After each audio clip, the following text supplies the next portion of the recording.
Assalamualaikum warahmatullahi wabarakatuh. Baiklah, di sini kami dari kelompok 6 akan membahas tentang sistem pernapasan pada manusia.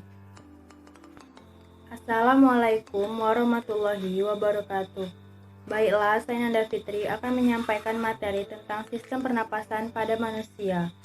Sistem pernapasan pada manusia di mana itu adalah mencakup semua proses pertukaran gas yang terjadi melalui rongga hidung, faring, laring, trakea, bronkus, paru-paru, alveolus, sel-sel melalui dinding kapiler darah.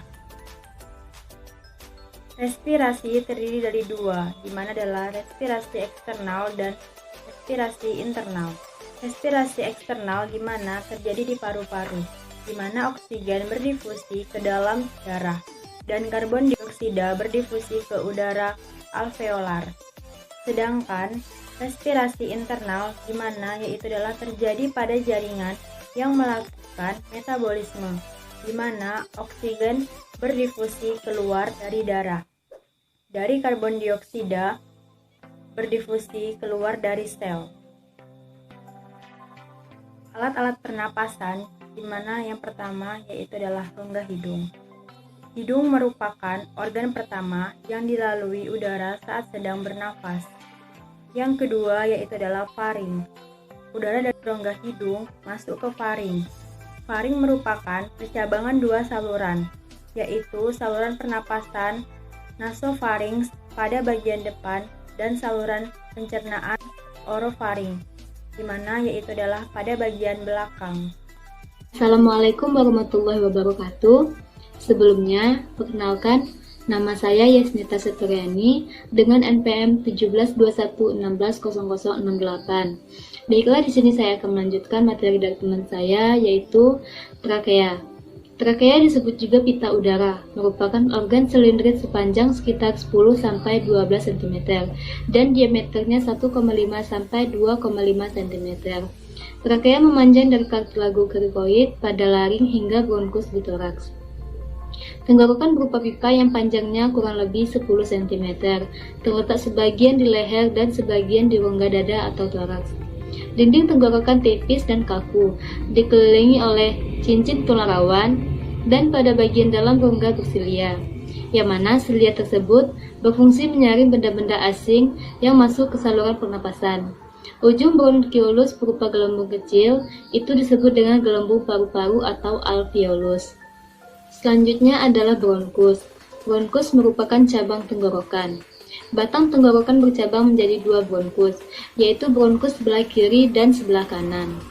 Kedua bronkus tersebut menuju ke paru-paru.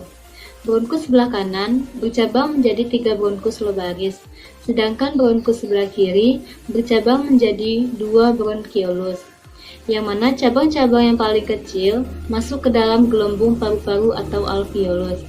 Dinding alveolus mengandung kapiler darah. Melalui kapiler-kapiler darah dalam alveolus inilah oksigen dan udara berdifusi ke dalam darah. Fungsi utama bronkus adalah menyediakan jalan bagi udara yang masuk dan keluar paru-paru. Selanjutnya adalah bronkiolus. Bronkiolus merupakan percabangan bronkus yang terdapat dalam paru-paru. Jumlah cabang pada bronkiolus sesuai dengan jumlah lobus atau gelambir pada paru-paru. Pembagiannya adalah pada paru-paru sebelah kanan terdapat 3 lobus dan paru-paru kiri terdapat 2 lobus. Yang terakhir adalah paru-paru. Paru-paru terletak di dalam rongga dada bagian atas, di samping dibatasi oleh otot dan tulang rusuk, dan di bagian bawah dibatasi oleh diafragma yang berotot kuat. Paru-paru ada dua bagian, yaitu paru-paru kanan atau pulmodexter yang terdiri atas 3 lobus dan paru-paru kiri atau pulmosinister yang terdiri atas 2 lobus. Paru-paru tersusun oleh bronkiolus, alveolus, jaringan elastik, dan pembuluh darah. Pembuluh darah, saraf, dan sistem limfatik memasuki paru pada permukaan medialnya di akar paru atau hilus. Setiap paru dibagi dalam sejumlah segmen bronkopulmonal yang berbentuk baji dan bagian apeks pada hilus dan bagian dasarnya pada permukaan paru. Setiap segmen bronkopulmonal dibagi suplai oleh bronkus segmental, arteri, dan venanya sendiri. serta dapat diangkat dengan pembedahan yang hanya menimbulkan sedikit perdarahan atau keluarnya udara dari paru yang masih ada. Mungkin hanya ini yang dapat saya sampaikan, selanjutnya akan dijelaskan oleh teman saya. Wassalamualaikum warahmatullahi wabarakatuh. Materi selanjutnya yaitu anatomi paru-paru. Anatomi paru-paru memiliki 5 bagian. Yang pertama adalah pleura. Pleura merupakan bagian terluar dari paru-paru yang dikelilingi oleh membran yang berbentuk halus, licin, dan juga meluas, yang berfungsi sebagai pembungkus interior toraks dan lapisan superior diafragma. Yang kedua ada mediastinum. Mediastinum adalah bagian yang membagi rongga toraks menjadi 2 bagian yang terdiri dari 2 lapisan pleura. Yang ketiga ada lobus. Paru-paru memiliki lobus-lobus. Paru kiri memiliki lobus atas dan bawah, paru kanan memiliki lobus atas, bawah, dan juga tengah. Yang keempat ada bronkus dan bronkeolus. Bronkus merupakan rongga saluran udara yang memastikan udara masuk ke dalam tubuh dengan baik, sedangkan bronkeolus merupakan cabang dari bronkus. Yang kelima ada alveoli. Alveoli merupakan rongga yang berbentuk cekung dan dikelilingi oleh banyak kapiler-kapiler kecil. Selanjutnya itu ada materi anatomi sistem pernapasan pada manusia.